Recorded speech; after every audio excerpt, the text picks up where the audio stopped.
Қайырлы күн, құрметті текті де батыр қазақ халқы.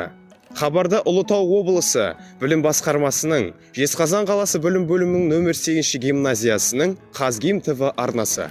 Бүгін Қазгим ТВ арнасы арнайы Ел үміті корпоративтік қорының ұйымдастыруымен ұйымдастырылып жатқан Туған жерім шағын отаным атты бейнеролик байқауының репортаж номинациясы бойынша қатысқалы отырмыз. Жақсы жандар, бүгінгі біздің репортажымызда ер есімі ел ішінде дегелі, дәл осындай Ахмет Байтұрсынұлы атамыз секілді біздің Ұлытау Жезқазған өңіріне өз үлестерін қосқан жандарды айтамыз және де баяндаймыз. Құрметті көрермендер, жалпы біз дәл сондай мықты өңірдің қалыптасуына ықпал еткен тұлғаларды қарастырған кезде көбісі қазақмыс өндірісіне ықпалын тигізген болатын. Бірақ қарқынды қарастыру нәтижесінде көптеген тұлғаларды тапқан болатынбыз. Ал енді сол тұлғаларды атап өтсек, біріншісі әрине Қаныш Сәтбаев атамыз, екіншісі Қабден Шыңғысов, үшіншісі Шымболат Ділдебаев болған болатын. Қазақта еліңді сүйсен, ерлік істейсің демекші, жаңа айтылып өткен тұлғаларға нақты үш дерекпен ақпарат беріп, артымызда тұрған Қаныш Сәтбаев атамызға мәлімет бере кетейік. Біріншісі, Қаныш Сәтбаев атамыз 1920 жылы Жезқазған ауылы маңында зерттеу жұмыстарын жүргізу нәтижесінде Жезқазған аумағында 5 мыс кен орнымен үлкен бассейн табылған екен. Екінші ақпаратқа келетін болса, Қаныш Сәтбаевтың мәдени жағынан қосқан үлесі болады.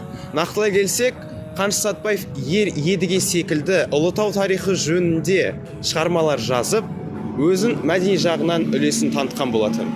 Үшіншісі, Қаныш Сәтбаев атамыздың үлкен Жезқазған атты жобасының іске асуы. Осы жоба арқылы Жезқазғанда мыс өндіру зауыты ашылды. Екінші тұлғамыз біздің Жезқазған және Ұлытау аумағындағы білім саласына үлесін қосқан Қабден Шыңғысов болады. Айтпақшы, құрметті көрермен, біз қазір сол тұлғаның және де өзіміздің бірінші директор болған нөмір 8 гимназиясына келіп жеттік. Енді келесі кезекте Қабден Шыңғысов туралы мәліметке кезек берейік. Біріншісі, директор болған кезеңінде қоғам белсендісі болу, яғни алыс аумақтарда балаларға мектеп керектігін айту.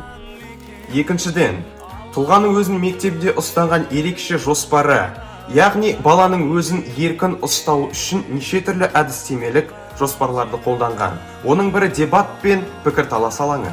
Үшінші мәлімет, тұлғаның өңірдегі танымалдылығы. Қабден Шыңғысов есімі 2003 жылы Жезқазған қаласының нөмірі 5 мектебіне берілген болатын. Сол мектепте жыл сайын облыстық дебаттар өткізіліп тұрады. Осыдан кейін соңғы тұлғамыз өңірімізді танытып, республикалық деңгейге дейін атымызды шығарған Шымболат Ділдебаев.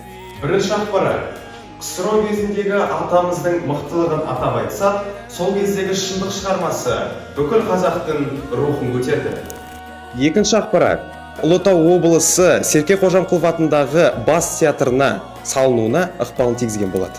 Осы репортажымызды қорытындылай келе, Ұлытау, Жезқазған өңіріне өз үлестерін қосқан Сәтбаев, Қабден, Шымболат аталарымыз туралы білді. Сөз соңында ел үмітін ел ақтар демекші, осы сайысты ұйымдастырып жатқан Ел үміті корпоративтік ұйымына алғысымызды білдіреміз. Еліміз аман, жұртымыз тыныш болсын. Қош, сау болыңыздар.